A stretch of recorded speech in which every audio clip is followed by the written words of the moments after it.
अगर देश में मोदी लहर चल रही है, मोदी जी के नाम पर हर आदमी वोट देने को आतुर है, अब की बार जब 400 पार होने जा रहा है तो फिर हर राज्य में कैसे भी करके तोड़फोड़ करके ऑपरेशन लोटस करने की क्या जरूरत है। बीजेपी के अंदर जो बेचैनी है हर राज्य में अपनी सरकार बनाने की, आखिर ये बेचैनी कहां जाकर रुकेगी।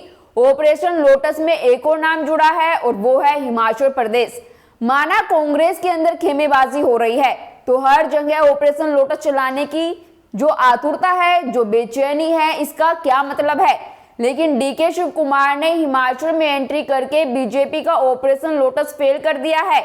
नमस्कार दोस्तों, मैं हिमांशी कश्यप आपके साथ, आप देख रहे हैं जनता की आवाज। आगे बढ़ने से पहले इस वीडियो को लाइक करें, शेयर करें और अगर पहली बार जनता की आवाज न्यूज चैनल को देख रहे हैं तो चैनल को सब्सक्राइब भी करें और घंटी जरूर बजाएं, चैनल की भी और सरकार की भी। आज की नेशनल मीडिया के मुकाबले में जनता का साथ दीजिए और उसकी ताकत बनिए, जनता की आवाज बनिए और हो सके तो इसके लिए चैनल को ज्वाइन भी करें। दोस्तों, ये वही हिमाचल है जहां 1.5 साल पहले मोदी जी ने वोट मांगा था, अपने चेहरे पर चुनाव लड़ा था, लोगों को कहा था कि विधायकों को वोट ना दे, कमल का बटन दबाओ और मुझे मजबूत बनाओ। उस वक्त एक वीडियो भी वायरल हुआ था जिसमें मोदी जी कह रहे थे कि तुम चुनाव मत लड़ो। इतना सब करने के बावजूद कांग्रेस ने जीत हासिल की और जो वादे किए उन्हें पूरा कर रही है। पार्टी के कई विधायक और मंत्री सीएम सुक्खू के काम करने के तरीकों पर सवाल उठा रहे हैं। कांग्रेस हाईकमान भी कटघरे में है। आखिर हिमाचल प्रदेश में कांग्रेस हाईकमान से कहां लापरवाही हुई। हिमाचल प्रदेश में फिलहाल तो कांग्रेस सरकार बच गई, लेकिन मुख्यमंत्री सुखविंदर सिंह सुक्खू की कुर्सी पर खतरा अब भी मंडरा रहा है। साथ ही राज्यसभा चुनाव में क्रॉस वोटिंग करने वाले 6 कांग्रेस विधायकों को भी अयोग्य घोषित कर दिया गया है। विधानसभा स्पीकर कुलदीप पठानिया ने इसका ऐलान किया। विधायकों ने सदन में वित्त विधेयक पर सरकार के पक्ष में मतदान करने के पार्टी व्हिप का उल्लंघन किया था।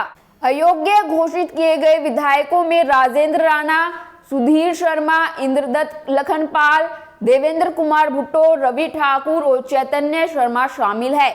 विधानसभा अध्यक्ष ने कहा, इन विधायकों ने मंगलवार को राज्यसभा चुनाव में भारतीय जनता पार्टी उम्मीदवार हर्ष महाजन के पक्ष में क्रॉस वोटिंग की थी। पठानिया की तरफ से 15 बीजेपी विधायकों को निलंबित करने के बाद सदन ने वित्त विधेयक को ध्वनि मत से पारित कर दिया।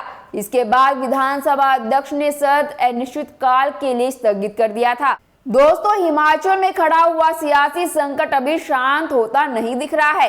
सामने आया है कि कल हुई कैबिनेट बैठक में मौजूद विक्रमादित्य सिंह करीब 6:30 बजे बैठक छोड़कर चले गए थे।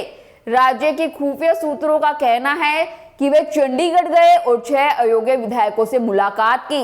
इस खबर के सामने आने के बाद एक बार फिर लगने लगा है कि हिमाचल प्रदेश की कांग्रेस सरकार में सब कुछ ठीक नहीं चल रहा।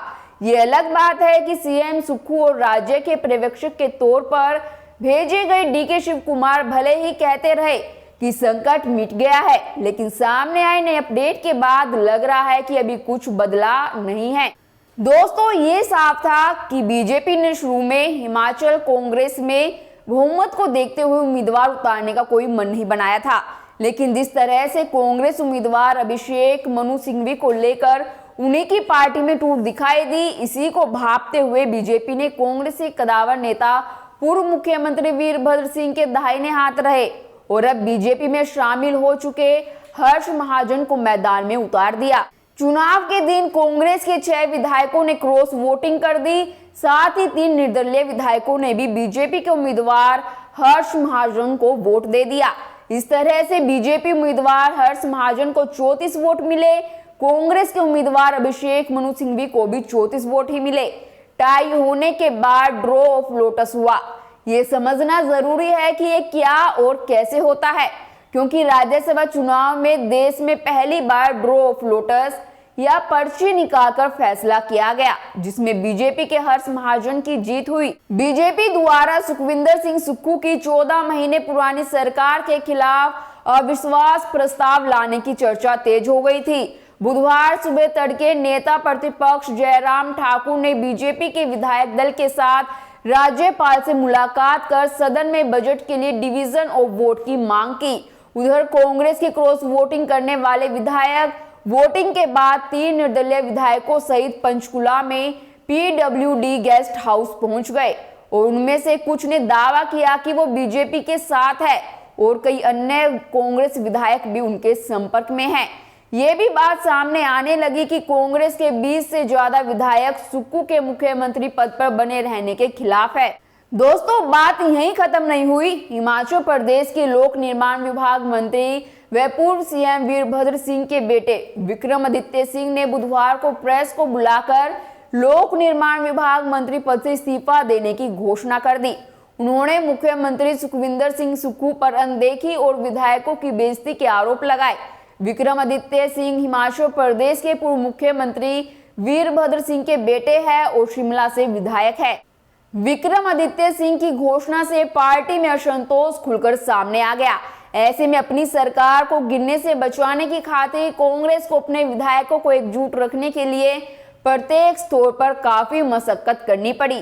सरकार पर संकट गहराया देख कांग्रेस के शीर्ष नेतृत्व ने हिमाचल प्रदेश सरकार पर आए संकट के बीच बुधवार को ही हरियाणा के पूर्व मुख्यमंत्री भूपेंद्र सिंह हुड्डा, छत्तीसगढ़ के पूर्व मुख्यमंत्री भूपेश बघेल और कर्नाटक के उप मुख्यमंत्री डीके शिव कुमार को पार्टी विधायकों से बात करके समाधान निकालने के लिए शिमला रवाना कर दिया। कांग्रेस के शीर्ष नेतृत्व की टीम से बैठक के बाद हिमाचल प्रदेश में अब 2 स्थिति बनती दिखाई दे रही है। पहली, कांग्रेस सत्ता में बनी रहेगी। दूसरी स्थिति, कांग्रेस की सरकार जाएगी। लेकिन अभी नहीं, क्रॉस वोटिंग करने वाले विधायक अभी भी कांग्रेस में ही है। यानी कांग्रेस के पास 40 विधायक है, लेकिन उसके 6 विधायकों ने बीजेपी के लिए क्रॉस वोटिंग कर अपनी मंशा जाहिर कर दी। 68 सीटों वाली विधानसभा में बहुमत का आंकड़ा 35 है। क्रॉस वोटिंग करने वाले विधायक पाला बदलते हैं तो ऐसे में विधानसभा में सदस्यों की संख्या 62 हो जाएगी। उसके बाद भी कांग्रेस के पास 34 विधायक होंगे ही। ऐसे में अगर बीजेपी फ्लोर टेस्ट की मांग करती है तो हो सकता है कि राज्यसभा चुनाव जैसी स्थिति बने और सुक्खू सरकार को इसका नुकसान उठाना पड़े।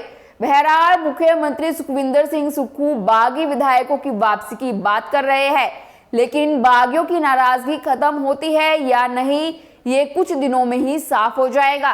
कांग्रेस की सरकार तो फिलहाल बच गई, लेकिन इस पूरे घटनाक्रम में हिमाचल प्रदेश और देश की जनता में ये साफ हो गया कि कांग्रेस का पूरा घर टूट फूट गया है। इज्जत की धज्जियां उड़ी सो अलग। आने वाले लोकसभा चुनावों में हिमाचल प्रदेश की जनता के लिए इस घटना के बाद कांग्रेस पर विश्वास करना कितना संभव होगा, इसका अंदाजा आप लगा सकते हैं। आपकी इस मुद्दे पर क्या राय है, हमें कमेंट कर जरूर बताएं और बाकी खबरों के लिए देखते रहिए जनता की आवाज।